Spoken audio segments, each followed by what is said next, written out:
Hey, what's up? What's up, everybody? Everybody, welcome to another episode of Tweet Talks. That's right, Tweet is talking. I hope this episode finds everybody well. Everybody's doing well. Everybody's having an awesome day. And in high hopes, high spirits. Today's episode, we're going to entitle this Boundaries. Yes, we are calling this episode Boundaries because boundaries is something that's important for male and female to have. Yes, even as a child, you can have boundaries.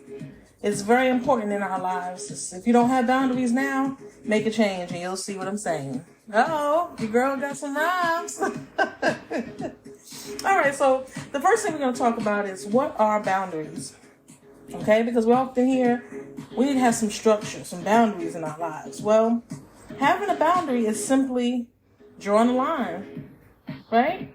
Having a boundary is simple as drawing a line, making it known, verbalizing it, making it plain. As you know how they say it, make it plain. Well, that's what a boundary is. Okay? And so we think about having boundaries in our lives and look back at your life, and at some point in your life you may not have had boundaries. But I will tell you, I'm a person that has implemented it in my life as well. And I will tell you, having boundaries is life-changing, okay? So when we think about having boundaries, so many of us are taught by our elders, whether it's grandparents, parents, older siblings, to have respect, right? I mean, many of us, when we think about being a child, we're getting scolded about something and we want to give our opinion about it. Most of the time, the parents are telling us, hush up and have some respect, okay? But we have to think about as adults, that changes and we're able to verbalize how we feel, okay? So that's an example of having boundaries. When you don't have boundaries, you're not able to verbalize how you feel. Thinking about when we're a child, we're not able to tell people how we feel because we're a child. Not having boundaries is when you're not able to make your feelings known. You don't talk about how you feel because how you feel is not important. This is, again, something that we're taught as children because it's always taught that it falls under respect. Okay? Not having boundaries also doesn't give us the ability to have repercussions if that boundary is crossed. Yes, when you don't have any boundaries, anything goes for yourself and anybody else. It's also an example of not putting yourself first. When you don't have boundaries, you're not putting yourself first. It may feel like it, but it's really not. We're going to get into that though. Okay? And a lot of times when we don't have boundaries, we're going to go along with what somebody else says, even if we disagree. Why? Because this is, again, something that we were taught as children. And it falls into our adult lives, where we're not able to verbalize our opinions. We kind of go along with the spouse because it's taught respect. And in the modern day generation, it's taught being in a relationship. You know, a lot of us are taught the man is the head of the household, okay? Which is true, but that does not mean that we negate how we feel and our feelings. See, that's something a lot of people don't remember in relationships, in marriages, in friendships. There's certain things that bother us, and it's important to be in tune with it. Make it known, okay? Because the main thing is the longer we go without drawing boundaries, the harder it is to implement them. I'm going to tell you, I didn't put a lot of boundaries in my life until I became an adult. And it's hard.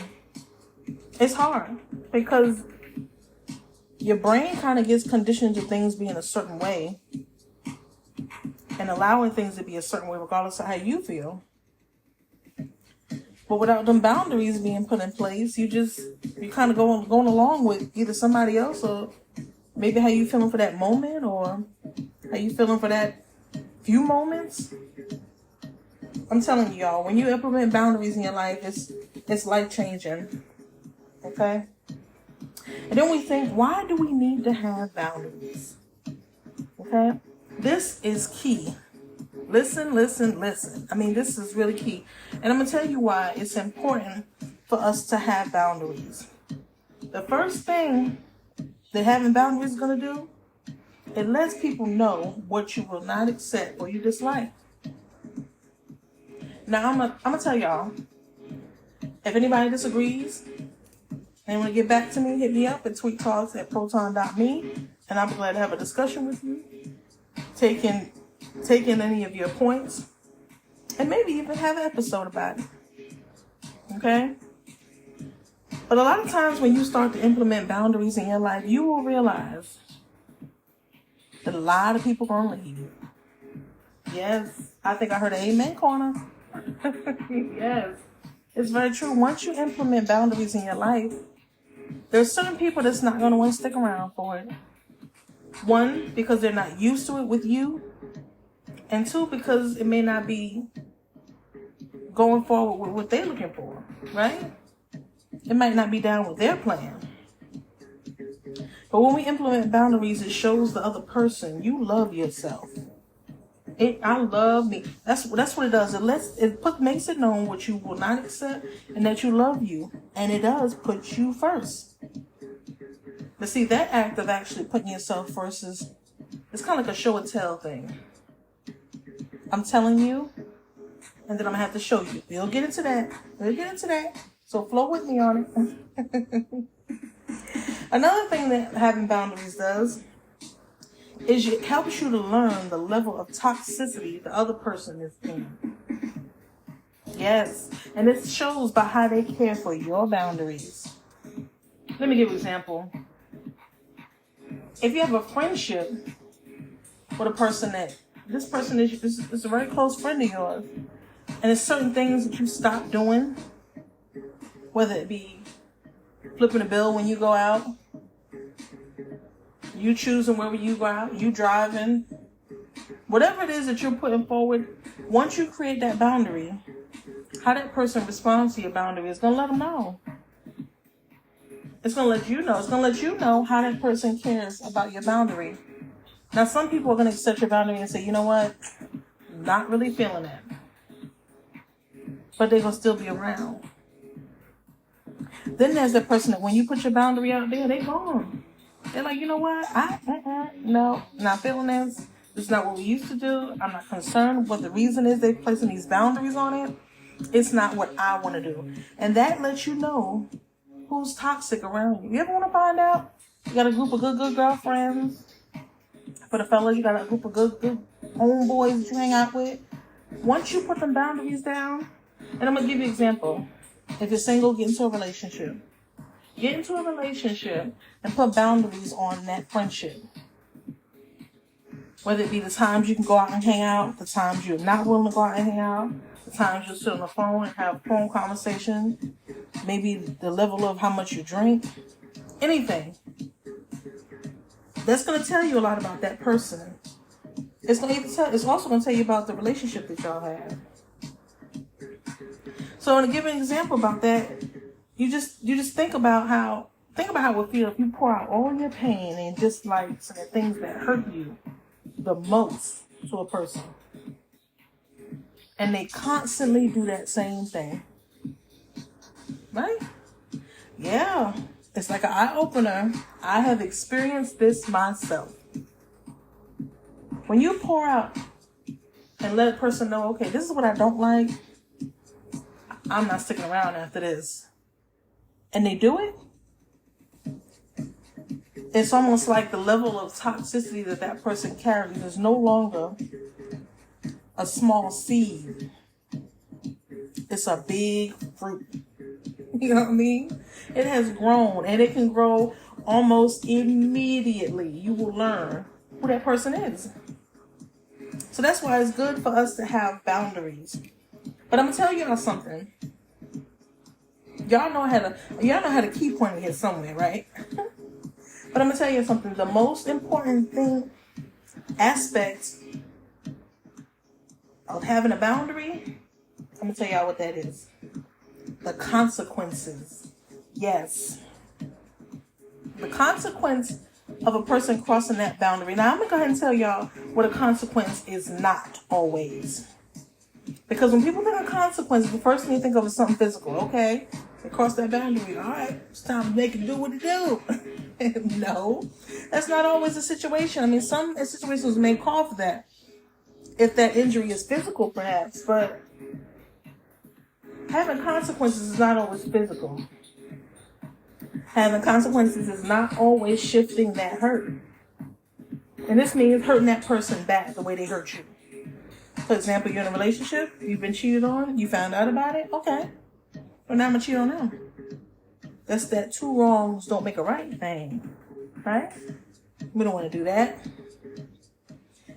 Consequences also does not, let me go ahead and put this out there, because I know some of my sisters is listening, and they're like, you know what, I'm busting car windows. No, consequences does not mean property damage, okay?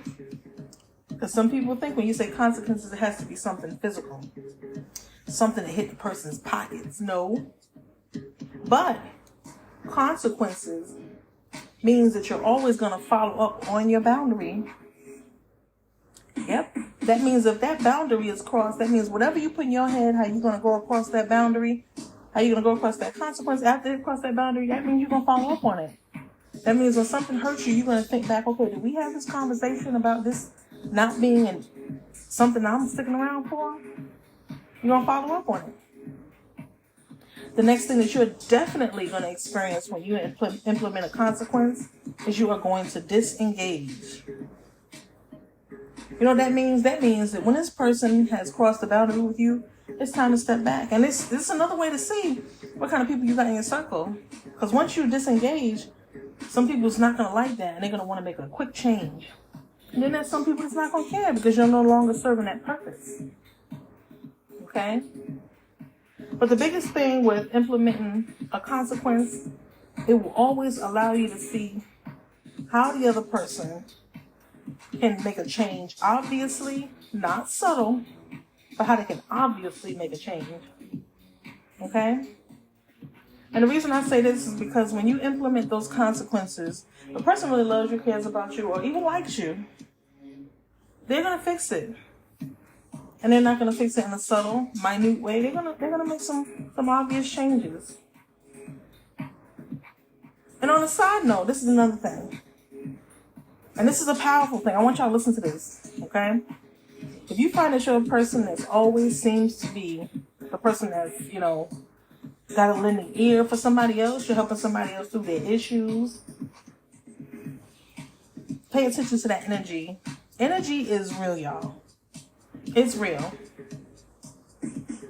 And you have to make sure that that energy that you're feeling is a positive energy. Because if it's not a positive energy, I'm going to tell you, if you are an empath, I'm going to get into this real quick. Not too long. But if you're an empath, it's important to understand and know your energies. Because if you don't, you're going to disrupt your own energy trying to smile and be happy for somebody else. No. We don't do that no more, right? We implement boundaries. We're not doing that. So see, these are some of the terms that I want you guys, if you notice that you are an empathetic person, put some of these terms in your vocabulary. The first one is, I wish I could, but I can't. Very powerful. It's almost like saying, aw, but no. Right? That's what you're saying. Again, it's I wish I could, but I can't. So it's letting the other person know, you know what? I feel you, but it wouldn't work for me. Okay? The second term I want you empaths, or anybody that's looking to set boundaries to do, this second term, I did not like that situation, so please don't do it again. Right? And you can say, I did not. I didn't like it. And please just don't do it again. And that lets the other person know that, okay, this was a trigger. This was a boundary. and I'm being asked not to do it again. And after that, immediately, all you gotta do is pay attention, keep your eyes open, your ears open. That's gonna tell you how that person ingested what you just said. And how they react is gonna let you know how they received it and how they're gonna output after that. The third term that's helpful in setting boundaries, especially for my empaths, is when you blank. It hurts me. Now, when you hear blank, I want you to put in whatever that person has done, said, did, whatever they've done. But you're letting them know, this hurt me. Okay? And it's very important that you eternally create an action plan.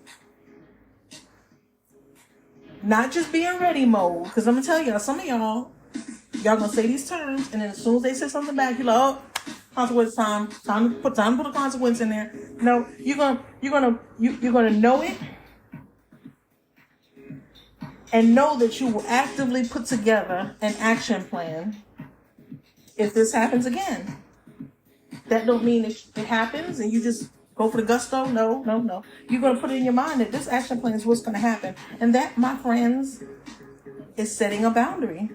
I know it sounds simple, but it's really not. It's not that simple. But it's important to know that these boundaries, some will be immediately turned around. You'll see that turnaround time immediately. And some, you'll immediately see a constant change to correct that. Because, nobody's perfect. So for a toxic person that's really trying to make some effort to change, they're used to this behavior. They're used to putting out the same energy. They're used to doing the things that they do. Some may not be changed and some may. But your job is to safeguard yourself. It's almost like that self-care. That's exactly. When you're setting boundaries, it's a form of self-care. Caring for yourself. Okay? All right, my babies, I'm going to get out of here. I'm taking too much of your time. But I want to thank everybody for tuning in to Tweet Talks. Talk to y'all later. Tweet, y'all.